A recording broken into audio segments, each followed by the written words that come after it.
Next பார்க்க போகிறது வந்து கிராஸ் எலாஸ்டிசிட்டி ஆஃப் டிமாண்ட். இதில் வந்து பார்த்தோம்னா இந்த cross elasticity of demand refers to the percentage change in quantity demanded for a one commodity as a result of change small changes in the price of another commodity.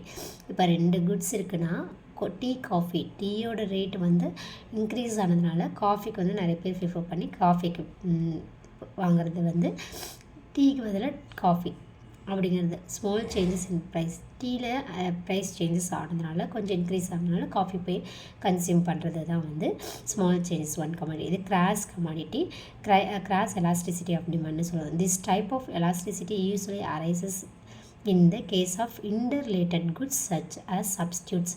Substitute குட்ஸ்னால் tea coffee இந்த மாதிரி use பண்ணுறது, இந்த பர்கருக்கு பதிலாக வேறு burger, இந்த மாதிரி வந்து ஒரு ப்ராடக்ட் பதிலாக அதே சேம் வேறு ப்ராடக்ட் யூஸ் பண்ணுறது வந்து குட்ஸை வந்து யூஸ் பண்ணுறது சப்ஸ்டியூட்ஸ். அதே வந்து காம்ப்ளிமெண்ட்ரி குட்ஸ் அப்படிங்கிறது எப்படின்னா பென் இங்க் இருந்தால் தான் வந்து பென் யூஸ் பண்ண முடியும். பெட்ரோல் இருந்தால் தான் வந்து கார் ஓட்ட முடியும். அதே மாதிரி கிரிக்கெட்டுக்கு பேட் இருந்தால் தான் பால். இது வந்து ஏதாவது காம்ப்ளிமெண்ட்ரி, ஏதாவது ரெண்டு குட்ஸுமே இருக்கணுமே தவிர ஒன்று இருந்தால் அது வந்து யூஸ்ஃபுல் கிடையாது. இது cross elasticity of demand for goods. இதுக்கு வந்து எக்ஸாம்பிள் வந்து சப்ஸ்டியூட் காம்ப்ளிமெண்ட்ரி அப்படின்னு சொல்லியிருக்காங்க. X and Y can be expressed as, அதாவது change in demand of commodity X changing price of commodity. ஒரு ப்ரைஸ் வந்து இன்க்ரீஸ் ஆகிறதுனால செகண்ட் வந்து டிமாண்ட் வந்து வேறு ப்ராடக்ட்டுக்கு வந்து இன்க்ரீஸ் ஆகிறது வந்து சேஞ்ச் ஆகிறது, அதுதான் வந்து கிராஸ் எலாஸ்டிசிட்டி ஆஃப் டிமாண்ட் அப்படின்னு சொல்கிறோம். நெக்ஸ்ட்டு பார்த்தீங்கன்னா advertising elasticity of demand. The responsiveness of the changes in the demand due to change in advertising or other promotional expenses is also known as.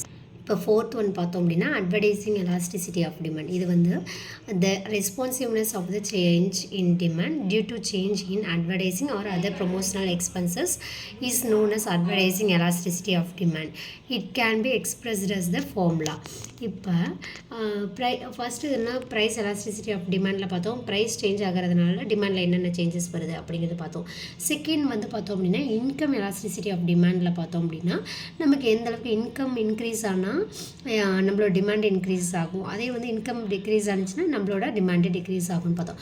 அதே cross elasticity of டிமாண்ட்னா 2 product இருக்குன்னா 2 commodity, அதாவது 2 goods இருக்குன்னா அந்த ஒரு குட்டோட ஒரு ப்ராடக்டோட price increase ஆகுறதுனால இன்னொரு ப்ராடக்ட்டுக்கு வந்து மக்கள் போகிறது. அதாவது என்னென்ன குட்ஸ்னால் சப்ஸ்டியூட்ஸ் டீ ஆர் காஃபி இந்த மாதிரி, இல்லாட்டி காம்ப்ளிமெண்ட்ரி குட்ஸ், அதாவது கார் டீசல் இங்க் பென் இந்த மாதிரி complementary goods XY can expressed அப்படின்னு பார்த்தோம்.